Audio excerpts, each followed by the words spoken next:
the 7th of September and I wanted to show you these peas. These are Jaguar and I sowed them on the 1st of July. And as you can see, not ready yet, but I've got lots of peas forming in their pods.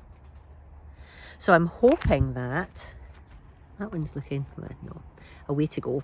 I'm hoping that we get a little harvest from this. I've never sown peas quite so late, but I'm quite excited.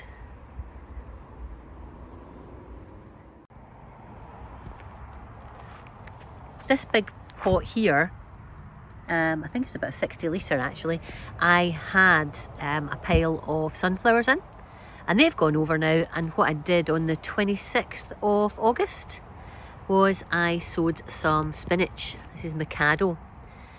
So lots of nice seedlings there. So we'll see how this goes.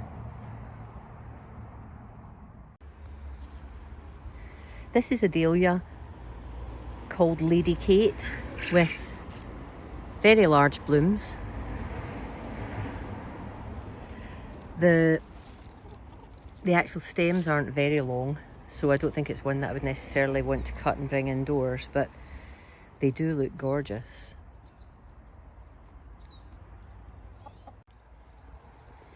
This is Dahlia Sarasota Joy, and it has been flowering its socks off all summer, but we're getting to just a few remaining flowers now.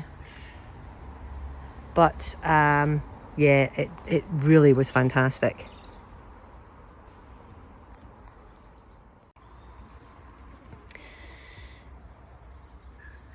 This is Creme de Cognac, another gorgeous dahlia. All my dahlias are new this year because I managed to not overwinter my last lot, unfortunately, due to the move and getting things organised in the new garden. But I'm going to do my best to make sure these guys come through the winter. I'll take them out the pots and I will store them indoors. So yeah, Creme de Cognac, it's going a little bit, still going quite well. It was a bit later to start flowering than the Sarasota Joy. And then we have this one, which has been really late in starting. It's only just getting started. Isn't that absolutely gorgeous? Beautiful, beautiful bloom. And it is called, oh dear, Penhill Dark.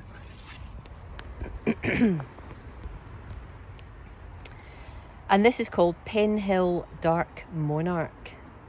So it's taken a while. I mean, we're now in September and it's only really getting going. And again, it's a new dahlia.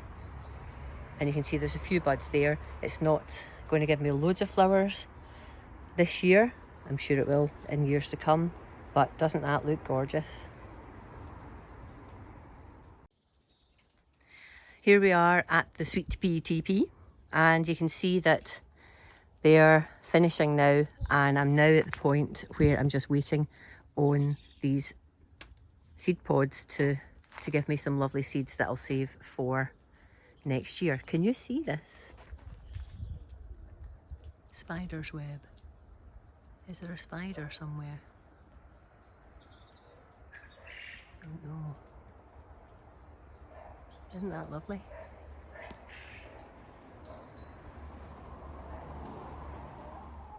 This little bed here did have my cabbages in, which are all harvested now and eaten. And then I put in some lettuce and some spring onions. So these are red beard spring onions. And I can't remember what the lettuce is. That's a sort of coast type, obviously, and growing really strongly. And this is a curly sort of leaf. I don't know what it is. Oh dear, I don't know what it is, but I've got lots of it. I've got some in kitchen basins as well, and it's really nice lettuce actually.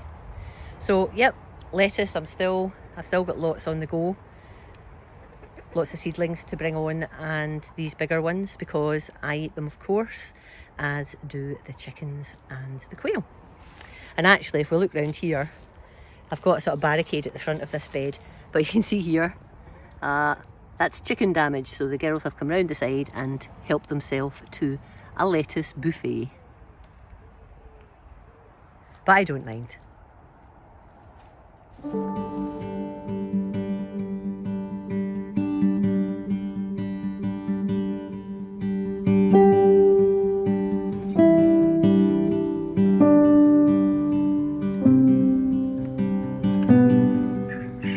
So here I am in the polytunnel, and it's been a cracking few days, and at last my tomatoes are starting to get a move on in the ripening front.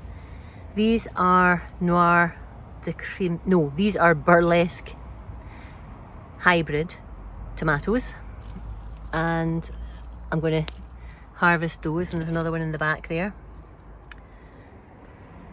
and there's another one there. So I'm actually taking them off when they've started to change colour. They may not absolutely be ready, but I want to get them in. I've got another batch of them over here, just starting to change colour. There's the odd wee blemish. There's another one, and I think they get this sort of brownie tinge on top. And this beast is this is Noir de Creme. That's Burlesque hybrid. This is Noir de Creme, and that's a bit crazy looking.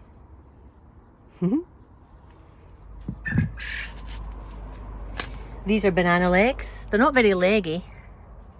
They're sort of long. They're almost like plum tomatoes, but yellow, aren't they? So, yep, I've got some of those.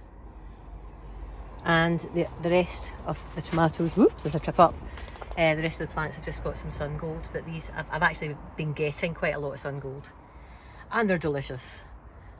So I've got a few more sun golds to harvest. So the tomatoes are getting there. I'm not dead enthusiastic about the varieties I grew, but yeah, it's all a learning experience.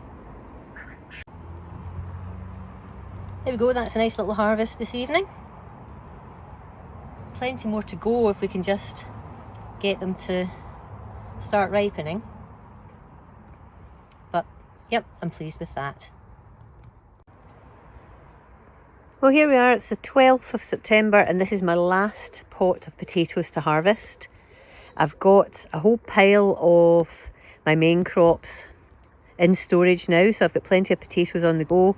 This is actually a second early. This is Sarpo Una that I haven't, that I didn't harvest. I can see here there's one on the top, although that might just be because I pulled out the, that's not green. This one is. This one just came to the surface when I pulled out the foliage. Well, there wasn't really any foliage left, it was just all soggy stems. So I'm going to harvest this and I'll show you what I get.